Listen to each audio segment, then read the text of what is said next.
எந்த ஒரு பிரஜையும் ஆட்சியாளருக்கு பயந்து வாழ வேண்டியதில்லை. ஜனாதிபதி அனுரகுமார திசாநாயக்க தெரிவிப்பு. போதைப்பொருள் வழக்கில் சிக்கியவரை ஹெலிகாப்டரில் சென்று காப்பாற்றிய மஹிந்த ஜெயசிங்க தெரிவிப்பு.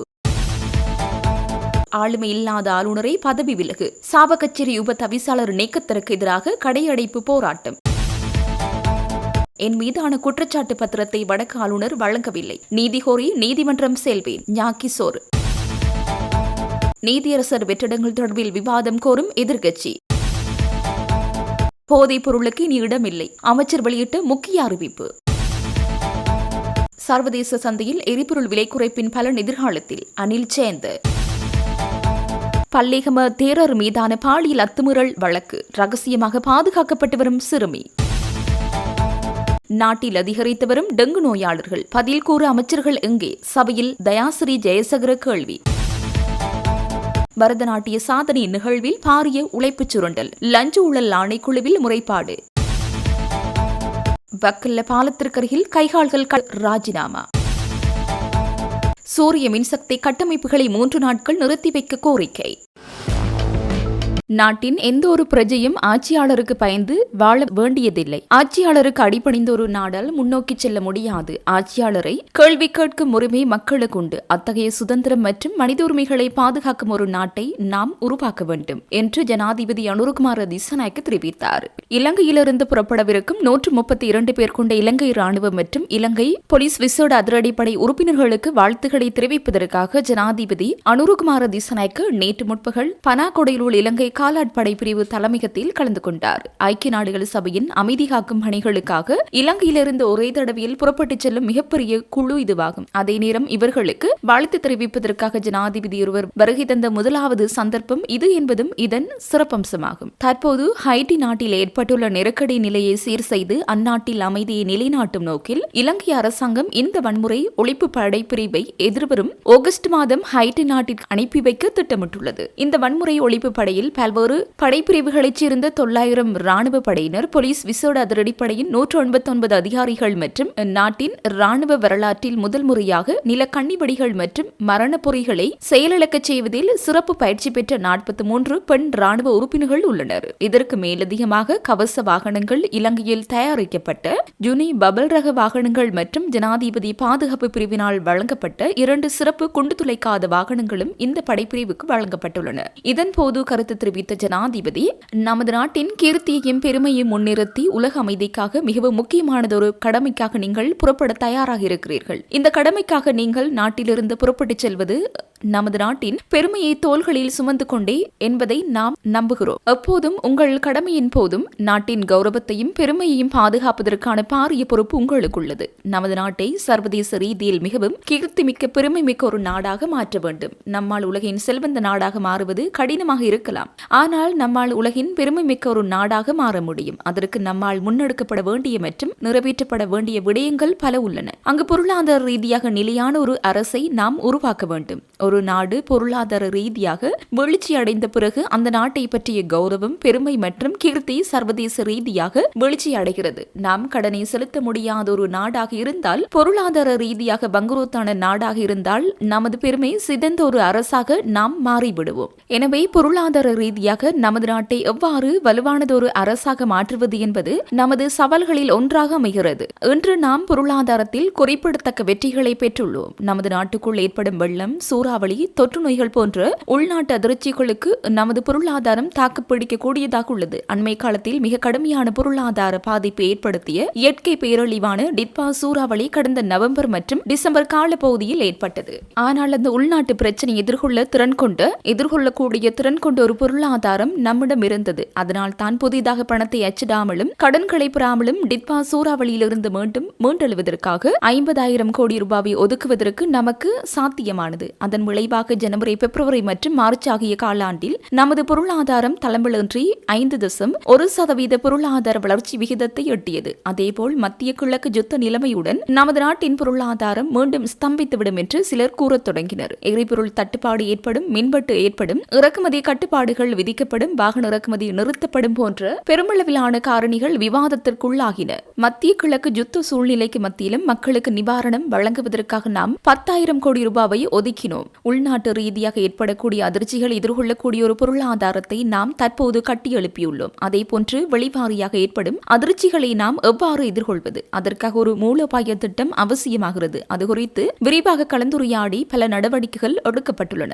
அதேபோன்று ஒரு நாடு பெருமைமிக்க நாடாக மாறுவதற்கு சட்டத்தின் ஆட்சி முறையாக உறுதிப்படுத்தப்பட வேண்டும். எனவே சட்டத்தின் முன் அனைவரும் சமம் என்ற கருத்தாக்கத்திற்கு நாம் உயிர் கொடுக்கிறோம். ஒரு தவறு நடக்கும் போது அனைவருக்கும் சட்டம் சமமாக அமல்படுத்தப்படும் என்ற நம்பிக்கை சமூகத்தில் ஏற்பட வேண்டும். சர்வதேச ரீதியாக இலங்கை சட்டத்தை மதிக்கும் ஒரு நாடு என்ற எண்ணக்கரு உருவாக வேண்டும். அந்த பணியில் நாம் ஒரு நீண்ட படியை எடுத்து வைத்துள்ளோம் என்பதுடன் சட்டம் அனைவருக்கும் பொதுவான ஒரு நாட்டை நாம் கட்டியெழுப்பி வருகிறோம். எனவே சட்டத்தின் முன் அனைவரும் சமம் என்ற கருத்தாக்கத்திற்கு நாம் உயிர் கொடுக்கிறோம். அதேபோன்று மக்களின் சுதந்திரமும் உறுதிப்படுத்தப்பட வேண்டும். நாட்டின் எந்த ஒரு பிரஜையும் ஆட்சியாளருக்கு பயந்து வாழ வேண்டியதில்லை. ஆட்சியாளருக்கு பயந்து அடிபணிந்து ஒரு நாடால் முன்னோக்கி செல்ல முடியாது. ஆட்சியாளரை கேள்வி கேட்கும் உரிமை மக்களுக்கு உண்டு. அத்தகைய சுதந்திரம் மற்றும் மனித உரிமைகளை பாதுகாக்கும் ஒரு நாட்டை நாம் உருவாக்க வேண்டும். உலகிற்கு முன்னால் ஒரு பெருமை மிக்க புகழ் பெற்ற நாடாக முன்னோக்கி செல்வதில் அது ஒரு முக்கிய பணியாகும். இந்த ராணுவத்தின் சிரேஷ்ட அதிகாரிகள் நமது நாட்டிற்காக நீண்ட கால சிறந்த சேவையை ஆற்றியுள்ளனர். சில சந்தர்ப்பங்களில் அந்த சேவை குறித்து சர்வதேச ரீதியாகவும் உள்நாட்டு ரீதியாகவும் ஓரளவிற்கு சந்தேகத்திற்குரிய இடங்கள் உள்ளதாக பதிவாகியுள்ளது. இருப்பினும் சாதாரண ராணுவ சிப்பாய் முதல் ராணுவ தளபதி வரையிலும் போலீஸ் கான்ஸ்டபிள் முதல் போலீஸ் மாதிபர் வரையிலும் இந்நாட்டின் பாதுகாப்புக்காக, மக்களின் பாதுகாப்புக்காக, நாட்டின் பாதுகாப்புக்காக ஏதேனும் ஒரு நடவடிக்கை எடுத்திருந்தால் அந்த ஒவ்வொரு நடவடிக்கையும் பாதுகாப்பதற்கு ஒரு அரசாங்கமாக நாம் கடமைப்பட்டுள்ளோம் என்பதை நான் உங்களுக்கு கூற விரும்புகிறேன். யாரேனும் எங்கேனும் நாட்டின் பாதுகாப்புக்காக, மக்களின் சுதந்திரத்திற்காக, நாட்டின் பாதுகாப்புக்கான பணிகளை ஆற்றியிருந்தால் அந்த பணிகளுக்கு தோள் கொடுத்து அனைவரையும் பாதுகாக்கும் பொறுப்பு நமக்கு இருக்கிறது. ஆனால் அதே சமயம் ராணுவத்தின் கீர்த்தியை புறந்தள்ளி, ராணுவத்தின் பொறுப்புகளையும் புறந்தள்ளி சில சிறிய குழுக்களின் அதிகார தேவைகளுக்காக ராணுவத்திற்கு பொருத்தமற்ற எதிர்பார்க்காத காரியங்களை செய்திருந்தால் ராணுவத்தின் கீர்த்தி பாதிக்கப்பட்டவர்களின் பாதுகாப்பு மற்றும் நாட்டின் பெருமைக்காக அவர்களுக்கு எதிராக நடவடிக்கை எடுக்க நாம் தயாராக உள்ளோம். இது தனிப்பட்ட பழிவாங்கல்களோ அல்லது தனிப்பட்ட முறையில் பின்தொடர்வதோ அல்ல. ஏதேனும் ஒரு குழுவின் அதிகார தேவைகளுக்காக ராணுவத்தின் கௌரவம், மதிப்பு, நாடு மற்றும் மக்கள் மீதான அர்ப்பணிப்பையும் கைவிட்டு செயற்பட்டிருந்தால் ராணுவத்தின் கௌரவத்திற்காகவும் கீர்த்திக்காகவும் அதனை புலனாய்வு செய்து விசாரித்து சமூகத்திற்கு வெளிப்படுத்த வேண்டும். அதன் அடிப்படையிலேயே நமது கௌரவம் தங்கியுள்ளது. நடந்த குற்றங்களை மணலுக்குள் மூடி புதைப்பது மூலம் அல்ல. இன்று நீங்கள் புறப்பட்டுச் செல்வது மிகவும் முக்கியமான ஒரு கடமைக்காக ஆகும். ஒருபுறம் அது நமது நாட்டிற்காக பெருமையையும் கீர்த்தியையும் தேடித் தருகிறது. ஹைட்டி அரசில் ஏற்பட்டுள்ள மோதல்களை தணித்து அங்குள்ள மக்களின் அடிப்படை உரிமைகளை உறுதிப்படுத்தி ஒரு தேர்தலின் ஊடாக அந்த மக்கள் தங்களுக்கான வலுவான ஆட்சியாளர்களை தேர்ந்தெடுப்பதற்கான வாய்ப்பை உருவாக்க வேண்டும். இன்று அவர்கள் ஒரு உள்நாட்டு பிரச்சனைகளுக்கு முகம் கொடுத்துள்ளார்கள். எனவே அந்த நாட்டு பிரஜைகளின் சுதந்திரம், ஜனநாயகம் மற்றும் மனித உரிமைகளுக்காக ஐக்கிய நாடுகள் சபை இதில் தலையிட வேண்டியுள்ளது. மற்றொரு நாட்டு பிரஜைகளின் சுதந்திரம், ஜனநாயகம், மக்களின் உரிமைகள் மற்றும் உயிர்களை பாதுகாப்பதற்காக நீங்கள் புறப்பட்டுச் செல்கிறீர்கள். அது ஒரு நாடாக நாம் பெறும் கௌரவமும் பெருமையுமாகும். உலகில் எந்த பகுதியில் இருந்தாலும் பாதிப்புக்குள்ளான மக்களின் பாதுகாப்பு, ஜனநாயகம் மற்றும் மனித உரிமைகளுக்காக குரல் கொடுக்க தயாராக உள்ள ஒரு ராணுவம் இலங்கையில் உள்ளது என்பதை நீங்கள் உலகிற்கு உணர்த்துகிறீர்கள். அதேபோல் இலங்கை நீண்டகாலமாக ஐக்கிய நாடுகளின் அமைதி காக்கும் படையுடன் இணைந்து பணியாற்றியுள்ளது. அந்த ஒவ்வொரு சந்தர்ப்பத்திலும் கீர்த்தியை பெற்றுள்ளது. இன்று நீங்கள் புறப்பட்டுச் செல்வது நீண்டகாலமாக ஐக்கிய நாடுகளின் அமைதி காக்கும் படையில் மிகவும் ஒழுக்கத்துடனும் தனது கடமைகளை சரியாக நிறைவேற்றிய ஒரு நாட்டின் கௌரவத்தை முன்னிறுத்தியே ஆகும். கடந்த காலத்தில் இந்த சபையில் ஈடுபட்ட குழுக்கள் அந்த பகுதிகளில் அந்த கௌரவத்தை பாதுகாத்துள்ளன. நீங்கள் நாட்டின் கௌரவத்தை மட்டுமல்லாது சிரேஷ்ட அதிகாரிகளின் கௌரவத்தையும் பாதுகாக்கும் பொறுப்பு உங்களிடம் ஒப்படைக்கப்பட்டுள்ளது என்று நான் நினைக்கின்றேன். நாட்டின் பெருமை, உங்கள் சிரேஷ்ட அதிகாரிகளின் கௌரவம் மற்றும் உங்கள் பெற்றோரின் எதிர்பார்ப்புகளை நிறைவேற்றும் பொறுப்பு உங்களிடம் ஒப்படைக்கப்பட்டுள்ளது. உங்கள் பெற்றோர் தனது பிள்ளையை ஒழுக்கமான ஒரு பணிக்கு அனுப்பியுள்ளனர். நீங்கள் அணிந்திருக்கும் இந்த சீருடை நமது நாட்டின் பெருமையையும் கௌரவத்தையும் பிரதிபலிக்கிறது. அதையிட்டு உங்கள் பெற்றோர் பெருமை அடைகிறார்கள் என்பதை நான் அறிவேன். அதேபோல் இலங்கை மண்ணில் ஏற்பட்ட போரின் போதும் ஏற்படும் எந்த ஒரு அனர்த்தத்தின் போதும் உங்களின் பங்களிப்பு அளப்பரியதாகும். இயற்கை அனர்த்தங்களின் போது மட்டுமல்லாது ஏற்படும் மோதல்களின் போது கூட நாம் உங்கள் மீதே நம்பிக்கை வைக்கிறோம். நாட்டில் ஏற்படும் எந்த ஒரு அனர்த்தத்தில் இருந்து மீள்வதற்காக தனது கடமையை செய்யும் ஒரு பிள்ளையை இந்த பெற்றோர் நாட்டுக்கு தந்துள்ளார்கள். அதேபோல் இன்று நீங்கள் வேறொரு நாட்டின் மக்களின் பாதுகாப்பு, சுதந்திரம், ஜனநாயகம் மற்றும் மனித உரிமைகளை உறுதிப்படுத்துவதற்காக புறப்பட்டுச் செல்கிறீர்கள். அதை குறித்தும் உங்கள் பெற்றோரிடம் பெரும் கௌரவம் உள்ளது. எனவே நீங்கள் புறப்பட்டுச் செல்லும் இந்த சந்தர்ப்பம் உங்கள் மீது நாம் அனைவரும் மீண்டும் மீண்டும் கௌரவத்தையும் பெருமையும் கொள்ளும் ஒரு சந்தர்ப்பமாகும். நீங்கள் நமது தேசிய கொடியை தோள்களில் சுமந்தவாறே செல்கிறீர்கள். உங்கள் கடமையின் ஒவ்வொரு படியிலும் தாய்நாடும் பெற்றோரும் உங்களை கவனித்துக் கொண்டிருக்கிறார்கள். எனவே உங்களது பொறுப்புகளை சரியாக நிறைவேற்றுவதற்கு நீங்கள் அனைவரும் அர்ப்பணிப்புடன் செயற்படுவீர்கள் என்று நான் எதிர்பார்க்கிறேன் என்றார். யாழ் சாவகச்சேரி நகரசபை உபதவிசாளரின் பதவி நீக்கப்பட்டு உறுப்பினர் பதவியும் வரிதாக்கப்பட்ட சம்பவத்தை கண்டித்து கவனஈர்ப்பு போராட்டமும் கடையடைப்பும் இன்று முன்னெடுக்கப்பட்டது. உள்ளூராட்சி ஆணையாளரின் சுற்றறிக்கை சபையில் விமர்சித்து அதனை தூக்கி வீசிய குற்றத்தில் நகரசபை உபதவிசாளர் ஞானப்பிரகாசம் கிஷோரை உபதவிசாளரின் பதவியை நீக்கியும் நகரசபை உறுப்புரிமையை வரிதாக்கியும் வருத்தமானி அறிவித்தல் வடக்கு மாகாண ஆளுநர் வெளியிட்டிருந்தார். இந்நிலையில் குறித்த சம்பவத்தை கண்டித்தும் நீதி கோரியும் சாவகச்சேரி வர்த்தகர்கள் இன்று முழு நாள் கடையடைப்பு செய்து கவனஈர்ப்பு போராட்டத்தில் ஈடுபட்டனர். இந்த போராட்டத்தில் முன்னாள் நாடாளுமன்ற உறுப்பினர்களான செல்வராசா கஜேந்திரன், சுரேஷ் பிரேமச்சந்திரன், தர்மலிங்கம் சித்தார்த்தன், வடமாகாண சபை முன்னாள் உறுப்பினர் ப. கஜதீபன், சாவகச்சேரி நகரசபை உறுப்பினர்கள் உள்ளிட்ட அரசியல் பிரமுகர்கள், வர்த்தகர்கள், பொதுமக்கள் என பலரும் கலந்து கொண்டிருந்தனர். மிக கொடூரமான ஆட்சியில் கூட இத்தகைய ஜனநாயக விரோத செயல்கள் நடைபெறவில்லை. கட்சிகளும் மக்களும் ஒன்றிணைந்து தொடர்ச்சியான எதிர்ப்புகளை தெரிவிப்பதன் மூலம் தான் இத்தகைய ஜனநாயக விரோத செயல்கள் நடைபெறாமல் தடுக்க முடியும் என முன்னாள் பாராளுமன்ற உறுப்பினரும் தமிழீழ மக்கள் விடுதலை கழகத்தின் தலைவருமான தர்மலிங்கம் சித்தார்த்தன் தெரிவித்தார். சாவகச்சேரி நகரசபை உப தவிசாளரின் பதவி பறிக்கப்பட்டு உறுப்பினர் பதவியும் வரிதாக்கப்பட்ட சம்பவத்தை கண்டித்து இன்று சாவகச்சேரியில் கடையடைப்பு மற்றும் கவனஈர்ப்பு போராட்டம் நடத்தப்பட்டன. இதில் கலந்து கொண்டு கருத்து தெரிவிக்கையிலேயே சித்தார்த்தன் மேற்கண்டவாறு தெரிவித்தார். அவர் மேலும் கூறுகையில், மிக கொடூரமான ஆட்சியான கடந்த கால ஆட்சியில் கூட இப்படியான நடவடிக்கைகள் இடம்பெற்றிருக்கவில்லை. எத்தகைய விசாரணைகள் நடைபெற்றாலும் இறுதியாக நீதிமன்றத்தின் ஊடாகவும் அல்லது தேர்தல் திணைக்களத்தின் ஊடாகவும் தான் நடவடிக்கைகள் எடுக்கப்பட வேண்டும். இதனை விடுத்து அரச நிகழ்ச்சி நிரலில் ஆளுநர் இதனை செய்துள்ளார். எதற்காக இவர்கள் நிறுத்தப்பட்டிருக்கிறார்கள் என்ற கேள்வி வருகின்ற போது அதற்கு சரியான பதில் கிடைக்கவில்லை. சாவகச்சேரி நகரசபை தவிசாளர் கிஷோர் நீக்கப்பட்டதற்கு காரணமாக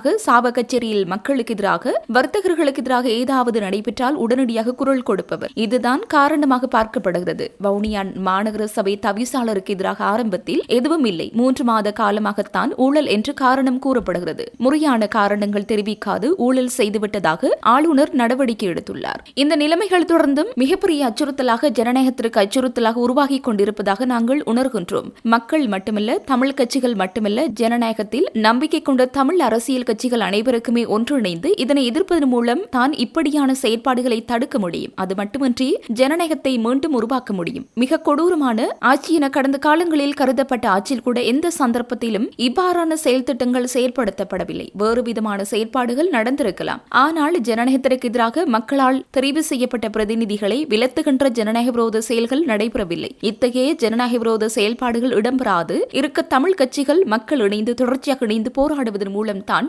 இவைகளை தடுத்து நிறுத்தலாம் என்றார். என் மீதான குற்றச்சாட்டு பத்திரத்தை வடமாகாண ஆளுநர் வேதநாயகன் என்னிடம் வழங்கவில்லை என சாவகச்சேரி நகரசபை உபதவிசாளர் பதவியிலிருந்து நீக்கப்பட்ட ஞா. கிஷோர் தெரிவித்துள்ளார். உள்ளூராட்சி ஆணையாளரின் சுற்றறிக்கை சபையில் விமர்சித்து அதனை தூக்கி வீசிய குற்றத்திற்காக நகரசபை உபதவிசாளர் பதவியிலிருந்து ஞா. கிஷோரை வடமாகாண ஆளுநர் நீக்கியும் நகரசபை உறுப்புரிமையை வரிதாக்கியும் வருத்தமானி அறிவித்தலை வெளியிட்டார். இது தொடர்பாக ஊடகங்களுக்கு கருத்து தெரிவித்த போதே கிஷோர் மேற்கண்டவாறு கூறினார். அவர் மேலும் கூறுகையில், அனைவருக்கும் வணக்கம். கடந்த 24ஆம் தேதி வடக்கு மாகாண ஆளுநர் அவர்களால் சாவகச்சேரி நகரசபையினுடைய உபதவிசாளராகிய என்னுடைய அந்த உபதவிசாளர் பதவியையும் நகரசபையினுடைய உறுப்பினர் என்ற பதவியையும் உடனடியாக நீக்கி அவர் வர்த்தமானி அறிவித்தல் ஒன்றை வெளியிட்டிருந்தால், உண்மையிலேயே ஏன் நான் அந்த பதவியிலிருந்து ஆளுநரால் தன்னிச்சையாக நீக்கப்பட்டேன் என்ற விவரம் எங்களுடைய தென்மாட்சி மக்களுக்கு தெரியும். அதனுடைய வெளிப்பாடு தான் இன்றைய தினம் அவர்கள் தென்மாட்சியினுடைய சாவகச்சேரி கொடிகாமம் நகர பகுதியை முடக்கி வர்த்தக நிலையங்களை மூடி தமது ஆளுநருக்கு எதிரான இந்த ஜனநாயக அராஜகத்துக்கு எதிராக அடைப்பு போராட்டத்தை இன்றைய தினம் மேற்கொண்டுள்ளார்கள்.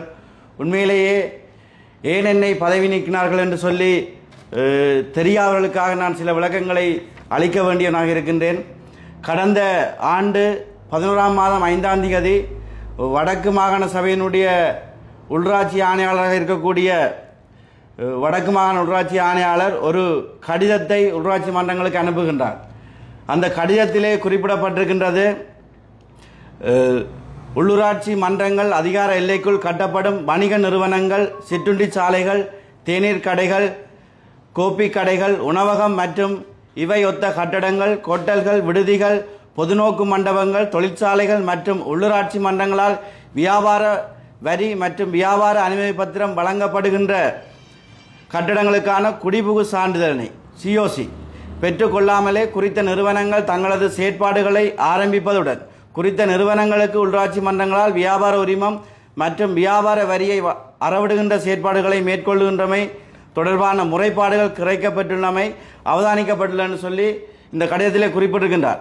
அதில் தொடர்ச்சியாக மேற்படி நிறுவனங்களுக்கான வியாபார உரிமம் வழங்குதல் மற்றும் வியாபார வரி அறவிடு நடவடிக்கை எடுக்கப்படுகின்ற பொழுது குறித்த வணிக நிறுவனங்கள் குடிபுகு சான்றிதழை பெற்றுக்கொண்டுள்ளமை தொடர்பான ஆவணங்களை பெற்று பரிசீலித்து குடிபுகு சான்றிதழை பெற்றுக்கொண்ட நிறுவனங்களுக்கு மட்டும் வியாபார உரிமத்தை வழங்குமாறும் அதனை பெற்றுக்கொள்ளாத வியாபார உரிமம் மற்றும் வியாபார வரி அறவிட்டு நிறுவனங்களுக்கான வியாபார உரிமத்தை ரத்து செய்து சட்ட ரீதியான நடவடிக்கைகளை மேற்கொள்வதுடன் தங்களால் எடுக்கப்பட்ட நடவடிக்கையை அறிக்கையிடுமாறு கேட்டுக்கொள்கின்றேன் சொல்லி தன்னுடைய அந்த அறிவித்தலிலே குறிப்பிட்டிருக்கின்றார். அதாவது கட்டட குடிபுகு சான்றிதழ் பெறாத வியாபார நிலையங்களுக்கான வியாபார உரிமத்தை இவர் நிறுத்தி சட்ட நடவடிக்கையை மேற்கொள்ளுமாறு இந்த அறிவுறுத்தலே கூறியுள்ளார். இந்த கடிதம் 11ஆம் மாதம் 5ஆம் தேதி எங்களுடைய கைக்கு கிடைத்தது. ஆனால் உள்ளூராட்சி மன்றத்துக்கு அனுப்பப்பட்டிருந்தது. ஆனால் தை மாதம் 20ஆம் தேதி எங்களுடைய சபை கூட்டத்துக்கு முதல் நாள் 19ஆம் தேதி தான் எங்களுடைய கைக்கு கிடைக்கின்றது. எங்களுடைய வர்த்தகர்கள் தை மாதத்திலே தங்களுடைய வியாபார உரிமத்தை அல்லது வியாபார வரியை பெறுவதற்காக நகராட்சி மன்றத்துக்கு வருகை வந்த பொழுது அவர்கள் அங்கிருந்த அதிகாரிகளால் திருப்பி அனுப்பப்படுகின்றார்கள். ஏனென்று காரணம் கேட்ட பொழுது வியாபார வரி அல்லது வியாபார உரிமம் வழங்குவதற்காக குடிபுகு சான்றிதழை சமர்ப்பிக்கின்ற பின்னர் தான் அவர்களுக்கான வியாபார உரிமம் வழங்கப்படும் என்று அறிவுறுத்தப்படுகின்றது. இது தொடர்பான முறைப்பாடுகள் இந்த வட்டாரத்தினுடைய உறுப்பினர் என்ற ரீதியிலும் உபதவிசாளர் என்ற ரீதியிலும் எனக்கு கிடைக்கப்படுகின்றது. அதை அடுத்து தான் நாங்கள் அப்போது இந்த செயலாளர் இந்த 11ஆம் மாதம் வந்த கடிதத்தை எங்களுடைய சபைக்கோ அல்லது கௌரவ தவிசாளருக்கோ சமர்ப்பிக்கவில்லை. இதை அவர் ஏற்கனவே சமர்ப்பித்திருந்தால் இது தொடர்பாக நாங்கள் விவாதித்து ஒரு இறுதிக்கட்ட முடிவுக்கு வந்திருப்போம். அவ்வாறு இல்லாமல் இந்த கடிதத்தை வைத்துக்கொண்டு எங்களுடைய வர்த்தகர்களுக்கு வியாபார உரிமம் வழங்காமல் தடுக்கப்பட்டுக்கின்றது. ஆகவே அதை நான் வெளிப்படுத்தும் முகமாக இந்த நடவடிக்கையை நாங்கள் மேற்கொள்ள முடியாது, இதை ஏற்றுக்கொள்ள முடியாதுன்னு சொல்லி நான் சபையிலே கதைத்திருந்தேன். உண்மையாக இன்றைக்கு வரைக்கும் நகரசபை எல்லைக்குள்ளே 700 நகராட்சி மன்றத்தின் எல்லைக்குள்ளே 725 வர்த்தக நிலையங்கள் வியாபார வரி அல்லது வியாபார உரிமம் பெற வேண்டிய 725 வர்த்தக நிலையங்கள் உள்ளன. இவற்றிலே 148 வர்த்தக நிலையங்கள் நகராட்சி மன்றத்தினுடைய சொந்த கட்டடத்திலே இயங்கக்கூடிய வர்த்தக நிலையங்களாக இருக்கின்றன. இவற்றிலே நகராட்சி மன்றங்களிலே இயங்குகின்ற வர்த்தக நிலையங்களுக்கு சிஓசி அல்லது குடிபுகு சான்றிதழ் பார்க்கப்படாமல் அவர்களுக்கு வியாபார உரிமம் வழங்கப்படுகின்றது. நகராட்சி மன்றத்தினுடைய வர்த்தக நிலைய கட்டடங்களுக்கு சிஓசியோ குடிபுகு சான்றிதழோ இல்லை. அதனையும் விட சிஓசி பெற்று வழங்கப்பட்ட இதுவரைக்கும் 5 வியாபார நிலையங்களுக்கு மட்டும்தான் சிஓசி பெற்று வியாபார உரிமம் வழங்கியிருக்கின்றார்கள். அதனையும் விட 41 வியாபார நிலையங்களுக்கு சிஓசி இல்லாமல் வியாபார உரிமம் வழங்கப்பட்டிருக்கின்றது. குறிப்பாக நாங்கள் இந்த 725 வர்த்தக நிலையங்களை பார்த்தோம் என்றால் 5 வர்த்தக நிலையத்தை தவிர இங்கே இருக்கக்கூடிய ஏனைய வர்த்தக நிலையங்களை இவருடைய கடிதத்தின் பிரகாரம் நாங்கள் நடவடிக்கை எடுக்க போனால் சாவகச்சேரி நகரில் இயங்கக்கூடிய ஏனைய 700க்கும் மேற்பட்ட வர்த்தக நிலையங்கள் இயங்க முடியாமல் முடக்கப்பட வேண்டிய அல்லது மூடப்பட வேண்டிய சூழ்நிலை ஏற்படும். ஆகவே இந்த விடயத்தை நான் சபையிலே வெளிப்படையாக இந்த மக்களுடைய பிரதிநிதியாக மக்களுடைய வாக்குகளால் தெரிவு செய்யப்பட்ட நான் அவர்களுடைய பிரச்சனை இந்த வர்த்தகர்களுடைய பிரச்சனை இந்த சபையிலே நான் கதைத்தேன் என்பதற்காக வடக்கு ஆளுநராக இருக்கக்கூடிய வேதநாயகம் அவர்களால் 2016 2ஆம் மாதம் 13ஆம் தேதி இடப்பட்டு ஒரு வர்த்தமானி வெளியிடப்படுகின்றது. அந்த வர்த்தமானியின் பிரகாரம் எனக்கு விசாரணைக்காக அழைக்கப்படுகின்றது. நகரசபை கட்டளை சட்டம், நகர அபிவிருத்தி அதிகார சபை சட்டம் மற்றும் நகர அதிகார சபையின் அதிவிசேட வர்த்தமானி பத்திரிகை அந்த இலக்கத்தை போட்டு வெளியிடப்பட்ட ஒழுங்கு விதிகள் ஆகியவற்றின் ஏற்பாடுகளுக்கு அமைய நிர்வாக எல்லைக்குள் அமைக்கப்படுகின்ற கட்டட அமைப்புகள் மற்றும் ஆதனங்களில் மேற்கொள்ளப்படும் அபிவிருத்தி நடவடிக்கை தொடர்பாக உரிய அனுமதிகள் பெறப்பட வேண்டும் எனவும் குறித்த ஒரு அபிவிருத்தியானது அங்கீகரிக்கப்பட்ட வரைபடத்திற்கு மற்றும் அபிவிருத்திக்கு அனுமதி பத்திரத்துக்கு இணங்குவதை உறுதிப்படுத்தியும் தொடர்புடைய அதிகார சபையிலிருந்து அமைவு சான்றிதழ் பெற்றுக்கொண்டமை உறுதிப்படுத்திய பின்னரே வணிக நிறுவனங்கள், சிற்றுண்டி சாலைகள், தேநீர் கடைகள், கோப்பி கடைகள் மற்றும் அதனை ஒத்த கட்டடங்கள், கொட்டல்கள், விடுதிகள், பொதுநோக்கு மண்டபங்கள், தொழிற்சாலைகள் வியாபார அனுமதி பத்திரங்கள் வழங்கும் தொழிற்சாலைகளுக்கு வியாபார அனுமதி பத்திரம் வழங்குமாறு வியாபார வரி அறவிடுமாறும் வடமாகாண உள்ளாட்சி ஆணையாளரால் 5/11/2025 ஆண்டு திகதியில் உள்ளூராட்சி மன்றங்களுக்கு வழங்கப்பட்ட அறிவுறுத்தலை 20/1/2026 திகதியில் இடம்பெற்ற சபை கூட்டத்தில் உதாசீனம் செய்தமை தொடர்பாக விசாரிப்பதற்காக எனக்கு இந்த விசாரணை குழுவால் தனிநபர் விசாரணை குழுவால் அழைப்பு வந்தது. இந்த விசாரணை குழுவுக்கு நாங்கள் சமூகம் அளித்தோம். சட்டத்திரணி மதிப்புக்குரிய குருபரன் அவர்களோடு நான் இந்த விசாரணையை எதிர்நோக்கி இருந்தேன். இந்த விசாரணை 2 நாட்கள் இடம்பெற்றது. இந்த விசாரணையுடைய அறிக்கை இதுவரை எனது கைக்கு கிடைக்கவில்லை. நான் என்ன காரணத்துக்காக அந்த விசாரணையின் மூலம் என் மீது என்ன குற்றம் காணப்பட்டுள்ளது அல்லது என் மீது என்ன குற்றம் நிரூபிக்கப்பட்டது தொடர்பாக வடக்கு மாகாண ஆளுநராக இருக்கக்கூடிய இந்த அரசாங்கத்தின் அடிவரடியாக இங்கே செயற்பட்டிருக்கக்கூடிய வடமாகாண ஆளுநர் வேதநாயகத்தால் எனக்கு அந்த குற்றச்சாட்டு பத்திரம் அல்லது அந்த விசாரணை அறிக்கை இதுவரை வழங்கப்படவில்லை. இந்த மாகாணத்திலே அல்லது இந்த வடக்கிலே செய்ய வேண்டிய எத்தனையோ வேலைகள் இருக்க அவர் இன்றைக்கு சேர்க்கக்கூடிய வேலை என்னுடைய பதவி, என்னுடைய நகராட்சி மன்ற உறுப்பினர் என்ற பதவியை பறித்துள்ளமைதான் அவர் செய்துள்ள ஆக இந்த மாகாண சபை ஆளுநர் நியமிக்கப்பட்டதனுடைய அதிஉச்ச அதிகாரமாக அவர் பாவித்திருக்கின்றார். அவர் இந்த மாகாண சபையினுடைய அதிகாரங்கள் அல்லது உள்ளூராட்சி மன்றங்களுடைய அதிகாரங்கள் என்பதை தொடர்ந்து தெரிந்திருக்க வேண்டும். நாங்கள் இந்த வர்த்தகர்களுக்காக நாங்கள் இந்த மண்ணிலே இந்த மக்களுக்காக செயற்பட்டு கொண்டிருக்கக்கூடிய நாங்கள் அவர் சொல்வதை போல இந்த உள்ளூராட்சி ஆணையாளருடைய சுற்றீர்வன் சொல்வதை போல நாங்கள் நடவடிக்கை எடுத்தால் இங்கே இருக்கக்கூடிய 700 வரையான கடைகளை திறக்க முடியுமா? இன்றைக்கு இந்த வர்த்தக நிலையங்கள் மூடப்பட்டுள்ளதை போல்தான் தொடர்ச்சியாக வர்த்தக நிலையங்கள் மூடப்பட்டிருக்கும். அவருடைய அறிக்கையின்படி அவருடைய அறிவுறுத்தலின்படி நாங்கள் நடவடிக்கை எடுத்திருந்தால் இப்படித்தான் இந்த வர்த்தக நிலையங்கள் தொடர்ச்சியாக மூடப்பட்டிருக்கும். ஆகவே ஆளுநர் செய்ய வேண்டிய வேலைகள் எத்தனையோ இருக்கின்றன. அதை விடுத்து இன்றைக்கு நாங்கள் ஒன்றை இந்த இடத்திலே சொல்ல வேண்டும். இந்த நகராட்சி மன்றத்தால் நாங்கள் இந்த நகர சபைக்கு தெரிவு செய்யப்பட்ட பிற்பாடு நாங்கள் எத்தனையோ வேலைகளை செய்கின்றோம். கட்டட அனுமதிகள் வழங்கப்படுவதிலே காலதாமதங்கள் இருந்தது. நாங்கள் அதை சீர்படுத்தி கட்டட அனுமதிகளை ஒழுங்காக காலக்கிரமத்திலே வழங்குகின்ற செயற்பாடை வேகப்படுத்தியுள்ளோம். கட்டடம் அனுமதி பெற்ற பிற்பாடு புதிய வர்த்தக நிலையங்கள் அமைக்கப்படுகின்ற பொழுது நாங்கள் குடிபுகு சான்றிதழை நாங்கள் கட்டாயமாக பார்க்கின்றோம். குடிபுகு சான்றிதழ் பெற்றுக்கொள்ள வேண்டும் என்பதிலே எங்களுக்கு எந்த மாற்று கருத்தும் இல்லை. ஆனால் எங்களுடைய நகர வர்த்தக நிலையங்களை பார்த்தீங்கன்னா தெரியும், 50 ஆண்டுகளுக்கு மேற்பட்ட வர்த்தக நிலையங்கள் இருக்கின்றது. 50 ஆண்டுகளுக்கு மேற்பட்ட வர்த்தக நிலையங்கள் இருக்கின்றன. அவற்றுக்கு குடிபுகு சான்றிதழை பெற்றுக்கொள்ள முடியாது. சட்ட ரீதியாக அவற்றை இப்பொழுது பெற்றுக்கொள்ள முடியாது. ஆகவே அவற்றை பெற்றுக்கொண்டுதான் வியாபார உரிமத்தை வழங்க முடியும் என்று சொன்னால் இங்கே எந்த ஒரு வர்த்தக நிலையமும் இயங்க முடியாது. அதனை விட குறிப்பாக நகராட்சி மன்றத்தினுடைய நவீன சந்தை கட்டட தொகுதியை பார்த்தீர்கள் என்றால் அதிலே இருக்கக்கூடிய வர்த்தக நிலையங்களுக்கு குடிபுகு சான்றிதழ் இல்லை. ஏன் 2024 ஆண்டு நகரசபையினுடைய எல்டிஎஸ்பி நிதியிலே அமைக்கப்பட்ட நகரசபை சந்தைக்குள்ளே அமைக்கப்பட்ட அந்த கட்டிடங்கள் பகிரங்க கேள்விக்கூறல் மூலம் வர்த்தகர்களுக்கு வழங்கப்பட்டிருக்கின்றன. ஆனால் அந்த வர்த்தக நிலையங்களுக்கு இன்றைய வரைக்கும் குடிபுகு சான்றிதழ் இல்லை. நான் இதை பகிரங்கமாக சொன்னால் அவர்கள் குடிபுகு சான்றிதழை பழைய திகதியிலே பெற்றுக்கொள்வதற்கான நடவடிக்கைகளை செய்யலாம். ஆனால் இன்றைய வரைக்கும் அதுக்கு குடிபுகு சான்றிதழ் இல்லாமல் தான் பகிரங்கமாக கேள்வி கூறப்பட்டு வழங்கப்பட்டது. அதனையும் விட இங்கே இருக்கின்ற அரசு நிறுவனங்களுடைய கட்டடங்கள் குடிபுகு சான்றிதழ் அல்லது உரிய அனுமதிகள் இல்லாமல் தான் புறப்படுகின்றன, அமைக்கப்படுகின்றன. ஏன் சாவகச்சேரியிலே நான் அந்த கூட்டத்திலே தெளிவாக கதைத்திருந்தேன். சாவகச்சேரியில் இருக்கக்கூடிய தம்புதோட்டம் இராணுவ முகாம் உரிய அனுமதி பெற்று அமைக்கப்பட்டது. அங்கே கட்டப்படுகின்ற கட்டடங்கள் உரிய அனுமதி பெற்று அமைக்கப்பட்டன. அல்லது சாவகச்சேரி இப்பொழுது சாவகச்சேரி போலீஸ் நிலையத்துடைய ஒரு போலீஸ் நிலைய கட்டடம் அண்மையிலே திறந்து வைக்கப்பட்டது. அது உரிய அனுமதி பெற்றால் அமைக்கப்பட்டது. இதை சொல்ல முடியுமா? வடக்கு மாகாண ஆளுநரால இதை சொல்ல முடியுமா? இப்படியான கட்டடங்கள் எல்லாம் அல்லது ஆளுநர் இங்கே வடக்கிலே திறந்து வைக்கக்கூடிய கட்டடங்கள் உரிய அனுமதி பெற்றால் திறக்கப்பட்டன என்று ஆளுநரால் சொல்ல முடியுமா?